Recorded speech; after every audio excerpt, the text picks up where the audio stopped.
नमस्कार, आप देख रहे हैं डेली 24 भारत। मैं हूं आपके साथ स्तुति झा। बुलेटिन की शुरुआत करते हैं।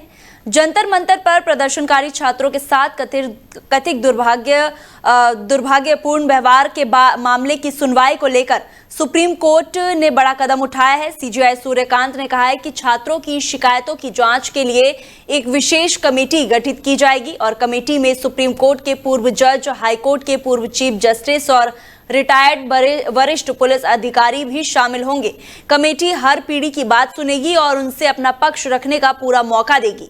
सीजेआई सूर्यकांत ने साफ कहा है कि शांतिपूर्ण प्रदर्शन करने वाले छात्रों का भविष्य बर्बाद नहीं होना चाहिए। हालांकि जिन लोगों पर गंभीर आपराधिक मामले या हिंसा में शामिल होने का आरोप है, उनके खिलाफ जांच जारी रहेगी। सुप्रीम कोर्ट ने यह भी कहा है कि प्रदर्शनकारियों के अनुच्छेद 19 के तहत शांतिपूर्ण तरीके से विरोध करने के अधिकार को नजरअंदाज नहीं किया जा सकता है और अदालत ने कहा है कि शांतिपूर्ण प्रदर्शन और हिंसा करने वाले लोगों के मामले को अलग अलग देखा जाना चाहिए। वहीं एसजी तुषार मेहता ने कोर्ट को बताया है कि गंभीर आपराधिक पृष्ठभूमि वाले करीब 2873 लोग की पहचान की गई है। इनमें हत्या और हत्या के प्रयास, डकैती, रेप और पॉक्सो जैसे गंभीर मामले वाले लोग भी शामिल हैं। सरकार के अनुसार इसके अलावा अन्य प्रदर्शनकारियों के खिलाफ जांच आगे नहीं बढ़ाई जाएगी। सुप्रीम कोर्ट ने कहा है कि कमेटी की सिफारिशों के आधार पर आगे जरूरी कानूनी कार्रवाई की जाएगी। तो वहीं गाजियाबाद के कनावनी में जमीन के उचित मुआवजे की मांग को लेकर किसानों का धरना प्रदर्शन लगातार जारी है। इसी बीच आज प्रशासनिक अधिकारियों ने खुद धरना स्थल पर पहुंचकर किसानों से बातचीत की और एडीएम, एसडीएम और मुख्य अधिग्रहण से जुड़े अधिकारी अवनीश सिंह ने किसानों के साथ करीब 1.5 घंटे तक वार्ता की और उनके समस्याओं को गंभीरता से सुना। अधिकारियों ने किसानों की मांग को लेकर लिखित रूप में लिया और मामले के समाधान के लिए कमेटी गठित करने का आश्वासन दिया है। प्रशासन कमेटी की जांच और रिपोर्ट के लिए किसानों से करीब 1 महीने का समय मांगा है। किसानों की मुख्य मांग है कि जिस जमीन पर पहले से आबादी बस चुकी है उसे अधिग्रहण से बाहर रखा जाए। वहीं बाकी जमीन का मुआवजा कनावनी में लागू सर्किल रेट के आधार पर दिया जाए। किसानों का दावा है कि सुप्रीम कोर्ट के आदेश के अनुसार उन्हें 1 जनवरी 2020 के सर्किल रेट के आधार पर मुआवजा मिलना चाहिए, जबकि कम दर वाले पड़ोसी गांवों का सर्किल रेट लागू करने की कोशिश की जा रही है। प्रशासन ने किसानों से धरना समाप्त करने की अपील की है, लेकिन किसानों ने साफ कहा है कि ठोस फैसला होने तक धरना जारी रहेगा। किसानों का कहना है कि वो पिछले 22 वर्षों से उचित मुआवजे के लिए संघर्ष कर रहे हैं और अब उन्हें सिर्फ आश्वासन नहीं बल्कि न्याय संगत निर्णय चाहिए। इस वक्त हम मौजूद है गाजियाबाद के कनावनी गांव में और यहाँ पर लगातार आज धरने का 5वां दिन है। इसी के चलते यहाँ पर आज एडीएम और एसडीएम लैंड एक्विजिशन मौजूद थे। यहाँ पर अवनीश सिंह जी और उनसे किसानों की लंबी चौड़ी वार्तालाप हुई है और उसका क्या परिणाम निकला है, सीधा किसान भाइयों से बात करेंगे कि क्या इनकी जो बातें हुई है वो किस प्रकार से बातें हुई और क्या इनका परिणाम निकला है। जी, क्या नाम है आपका? करण सिंह नागरिक जी। अभी यहाँ पर एडीएम साहब और एसडीएम साहब मौजूद थे, आप लोगों से वार्ता हुई है, क्या वार्ता हुई है, उसका क्या उन्होंने आश्वासन दिया आप लोगों को? तो हमारी वार्ता तो ये है कि हमारा जो सर्किल रेट का मुआवजा कनानी का वो मुआवजा हमें चाहिए और हमारी आबादी छोड़ दी जाए। हमारी यही है। उन्होंने कुछ आश्वासन दिया है, बातचीत हुई है, समय लिया उन्होंने, ज्ञापन देकर आएंगे उनको जो भी हमारी। कितने दिनों का समय मांगा? कितने दिनों का समय मांगा है? अभी तो देखो समय तो लगेगा, जब उन्होंने निश्चित डेट तो कोई दी नहीं है। अभी उनकी तरफ से कोई आश्वासन जिस तरह का आप लोगों को किसान भाइयों को लगे कि हम ये धरना स्थगित करेंगे या ये जारी रहेगा? अभी तो धरना जारी रहेगा। धरना जारी। यहाँ के भाई किसान भाई थे, इनका कहना है कि धरना जो है लगातार जारी रहेगा। इनके जो भी मांगे थी उनको लगता है कि ये जो पूर्ण तरीके से नहीं हो पाएगी। यहाँ पर कुछ और किसान भाई मौजूद है, उनसे बात करेंगे। जी, क्या नाम है आपका? मेरा नाम अशोक प्रसाद है। जी, यहाँ पर एडीएम एसडीएम मौके पर पहुंचे थे, उनसे आप लोगों की वार्ता हुई है, क्या वार्ता हुई है? नहीं, वार्ता कोई खास नहीं हुई आज का। उन्होंने बस यहाँ उन्होंने आश्वासन दिया कि आपकी मांगे जो विचार किया जाएगा और आप ये धरना समाप्त कर दो। लेकिन हम अभी धरना समाप्त करने की नहीं कर रहे हैं। हम अभी यहाँ बैठेंगे जब तक हमारी मांगे हमें लिखित रूप में नहीं मिल जाए। उन्होंने कहा कि हमें लिखित में दीजिए आप लोग की क्या मांगे। क्या इससे पूर्व उन्हें लिखित में मांगे नहीं दी गई थी? दी थी, मांगे दी थी, लेकिन अभी के लिए वो दोबारा से उन्होंने मांगे मांगी है जो उनको प्रिंट हो रही है और वो भी दे देंगे। मुख्य क्या मांगे है आप लोगों की? मुख्य मांग हमारी यही है कि हमारी गांव की जहाँ की जमीन ली जा रही है, जैसी जमीन है वहीं का मुआवजा दे दो। सरकार ने इनके द्वारा ही मुआवजा तय किया गया, उसी मुआवजे को ये हमें नहीं देना चाह रहे। मुख्य मांग हमारी ये है कि कनावनी गांव की जमीन ले रहे तो कनावनी का मुआवजा दे दो, और हमारी कोई ज्यादा खास मांग इनसे है नहीं। कुछ ऐसी मांगे जो उनकी तरफ से आप लोग का अभी इसी वक्त वार्ता के समय मना कर दिया गया? नहीं, ऐसा तो अभी कुछ मना नहीं किया, वो कह रहे हैं कि विचार कर रहे हैं इन बातों। देखिए यहाँ पर एडीएम एसडीएम मौजूद थे, उनसे वार्ता हुई है। कुछ और लोग भी मौजूद है हमारे साथ, उनसे बात करेंगे। जी, क्या नाम आपका? जी, अभी यहाँ पर एडीएम साहब मौजूद थे, उनसे करीबन आधे एक घंटे तक की वार्तालाप हुई आप लोग की। उस पर क्या बातें हुई है और क्या आपको लगता है कि इस पर क्या कार्रवाई होगी? जो हमारी किसान भाई को डिमांड थी उसी पर्पज से यहाँ आए थे। वो हमने 3 डिमांड रखी थी। अब उन्होंने बोला हमने कमेटी बनाई है, टेक्निकल पॉइंट है, आप हमें लिख के मैं दे दो दोबारा, हमारी टीम की कमेटी सामने रखेंगे, जो बात बनती है आपके 2-4 लोगों को बुला भी लेंगे। अब मैं कहने को तो आप बोल दूं, सो रिजल्ट अभी शून्य है। अभी तक ऐसा कोई लगता नहीं कि आश्वासन जिस तरीके से आप लोगों को संतुष्टि मिले। ऑनली मीटिंग होनी है अभी। उन्होंने निवेदन किया आप धरना हटा दीजिए, 1 महीने टाइम लग सकता है इसमें, आपने जल्दी धरने बैठ गए। हमने बोला हम धरना हटाएंगे, अपने सब किसानों भाइयों से बातचीत करके फिर आपको हम अवगत करा देंगे। यहाँ पर कुछ और किसान भाई है, उनसे बात करेंगे। जी सर, यहाँ पर आज एडीएम साहब आए हुए थे, क्या वार्ता हुई, आपको क्या लगता है? वार्ता तो बढ़िया हुई है, खैर बात सकारात्मक ही है। बाकी किसानों को तो एक ही बात है, बट हमारा तो हमारे गांव के सर्किल रेट का मुआवजा दिया जाए, आबादी छोड़ी जाए, और जो जमीन है उसमें 10% जमीन दी जाए, जो ले हो गया। इससे नीचे हमारी कोई बात नहीं है। उन्होंने धरने की बात कही है, धरना उठा लो, मन की ये हम आपस में सलाह मशवरा करके जब करेंगे। उन्होंने कही है ये बात। कुछ और किसान भाई है, उनसे बात करेंगे कि उनसे क्या वार्तालाप हुई है। कई तमाम लोग यहाँ पर किसान भाई आज मौजूद थे, उनसे बात करेंगे कि क्योंकि क्या जो मांगी थी वो मानी जा रही है, क्या इससे संतुष्ट है कि नहीं है। बाबा, क्या नाम आपका? मेरा नाम चतर सिंह है। जी, आज यहाँ पर एडीएम सर आए हुए थे, एसडीएम सर आए थे, क्या वार्ता हुई है? करीबन 1 घंटे की आप लोगों की वार्तालाप हुई है। आपको लगता है कोई संतुष्टि मिली है आप लोगों की मांगे जो मानी जाएगी कि नहीं? भविष्य के बारे में तो खैर कोई नहीं बता सकता, विश्वास ही करा जा सके। क्या लगता है कि जो मांगे आप लोगों ने मांगी है उनसे क्या वार्ता हुई है? कोई संतुष्टि आप लोगों को? तो देखो, संतुष्टि की बात बता तो रहा हूँ, तो विश्वास तो करना पड़ रहा है, लेकिन अभी पूरी तरीके से फाइनल नहीं है।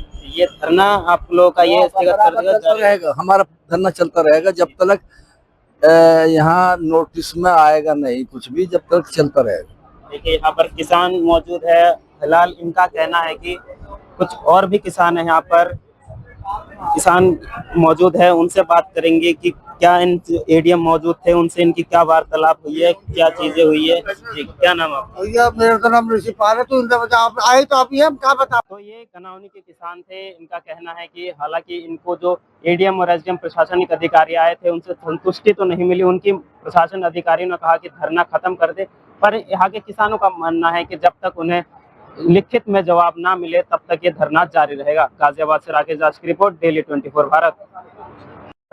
इस वक्त हम मौजूद है गाजियाबाद के महत्वपूर्ण कनावनी में, और यहाँ पर किसानों लगातार आज 5वां दिन है इनके धरने का। इसी धरना को देखते हुए आज यहाँ पर प्रशासनिक अधिकारी एसडीएम और एडीएम मौजूद है, और उनसे बात करेंगे। हमारे साथ अभी मौजूद है गाजियाबाद के एडीएम अवनी सिंह जी।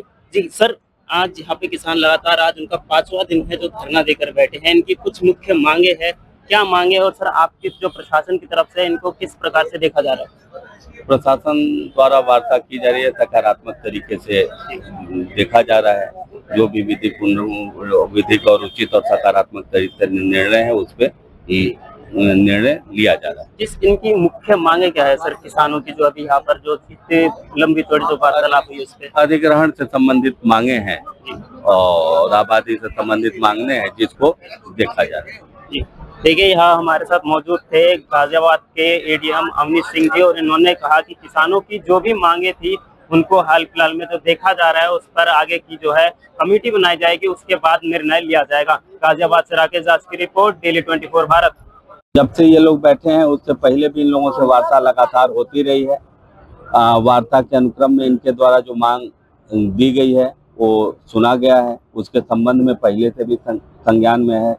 इनको कहा गया कि आप जो डिमांड दिए हैं उस पर निर्णय लिया जा रहा है।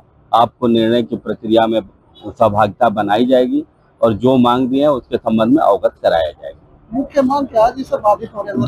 इनकी दो मुख्य मांग है। पहली मांग आबादी के संदर्भ में है कि धारा 4 अधिग्रहण की सूचना काफी पहले हो चुकी है, उसके बाद आबादी बनी हुई है। जो आबादी पैतृक आबादी है उसको अधिग्रहण से मुक्त किया जाए। दूसरी मांग इनके संदर्भ में है कि जिस गांव के हम निवासी हैं उसी गांव का दर निर्धारित किया जाए। 229 है ना, अब कितनी बची हुई है सर? आबादी में कितने में होगी, कितनी वो बची? नहीं, वो सर्वे करके वही डिसीजन लिया जाना है कि कितने आबादी में क्या है क्या नहीं है, वो वही डिसीजन लिया जाना है।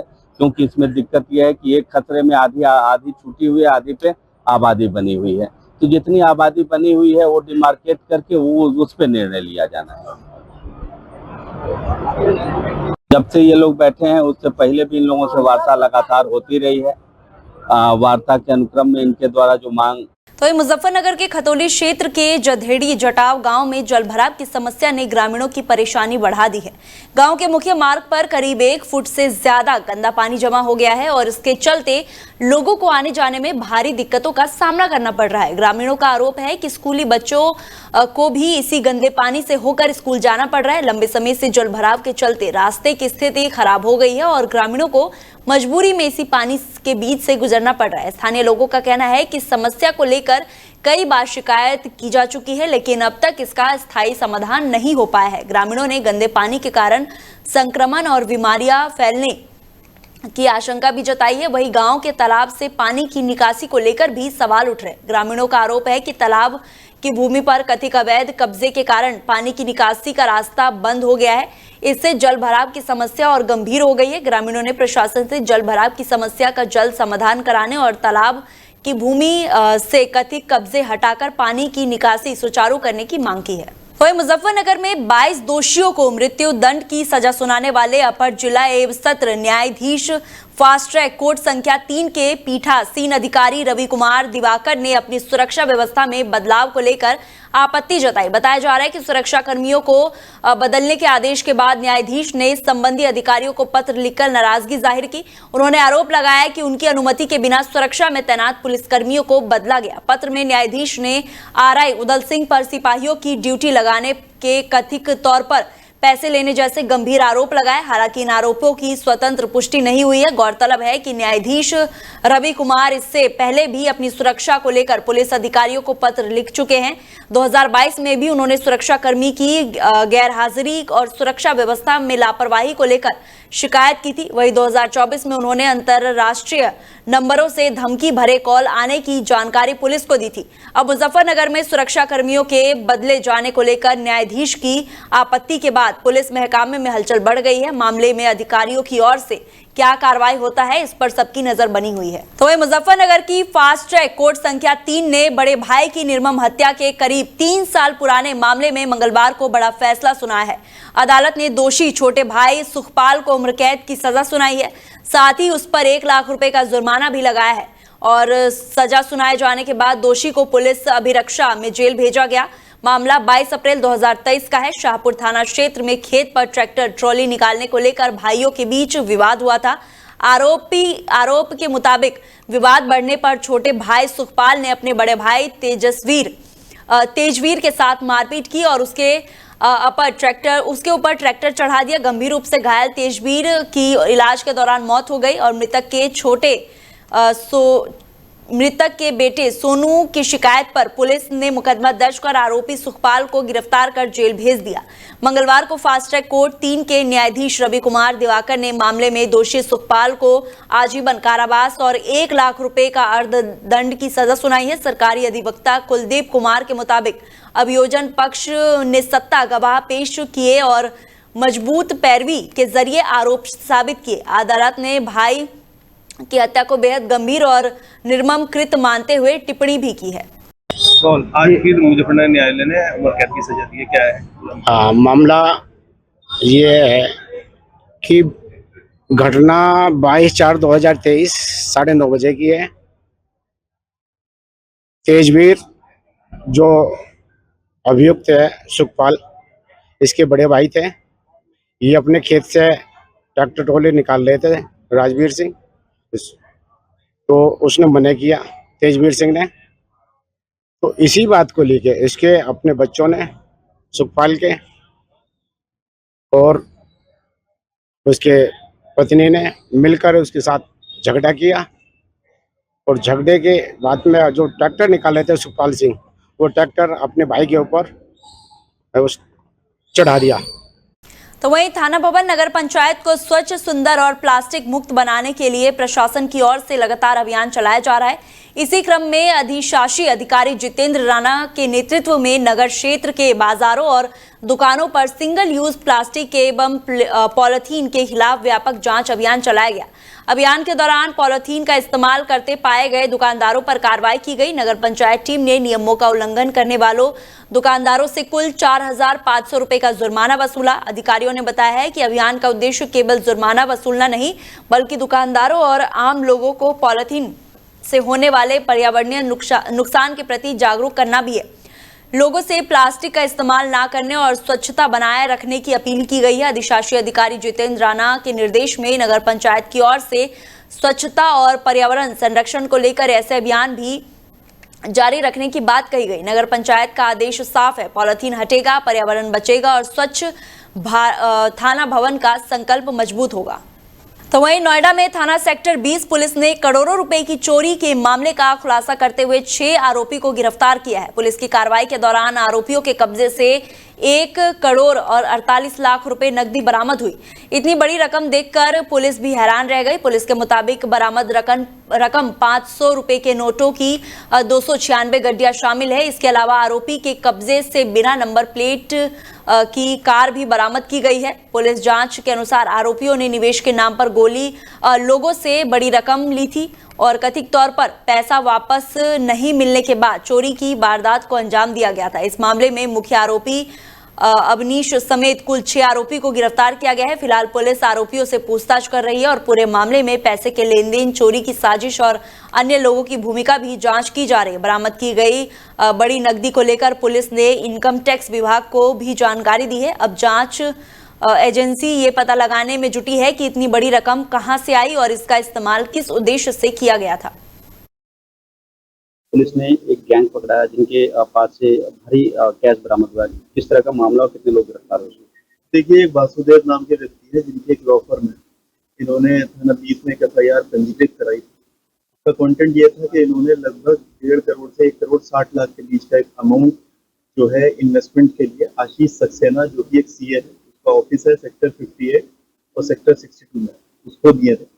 आशीष सक्सेना जो है वो इन्वेस्टमेंट और इस तरह के ही काम देखता है। इसमें उसका पार्टनर आदर्श, भरत और तो वहीं ग्रेटर नोएडा में यमुना एक्सप्रेसवे औद्योगिक विकास प्राधिकरण की 92वीं बोर्ड बैठक में क्षेत्र के विकास और निवेश को बढ़ावा देने के लिए कई अहम फैसले लिए गए। वित्तीय वर्ष 2026-27 में प्राधिकरण की कुल आय 1853.74 करोड़ रुपए रही, जो पिछले वर्ष की समान अधिक के मुकाबले करीब 9% अधिक है। वहीं कुल व्यय का अनुमान 3690.64 करोड़ रुपए रखा गया है। बैठक में सेक्टर 13 और 14 में करीब 500 एकड़ भूमि पर मेडिकल हब विकसित करने की योजना को मंजूरी दी गई है। इसके साथ ही सेक्टर 14 में करीब 480 एकड़ भूमि पर यूनिवर्सिटी टाउनशिप विकसित की जाएगी। तो वहीं ग्रेटर नोएडा के कसाना थाना क्षेत्र स्थित सावित्रीबाई फूले कन्या इंटर कॉलेज के हॉस्टल में बुधवार को अचानक भीषण आग लग गई।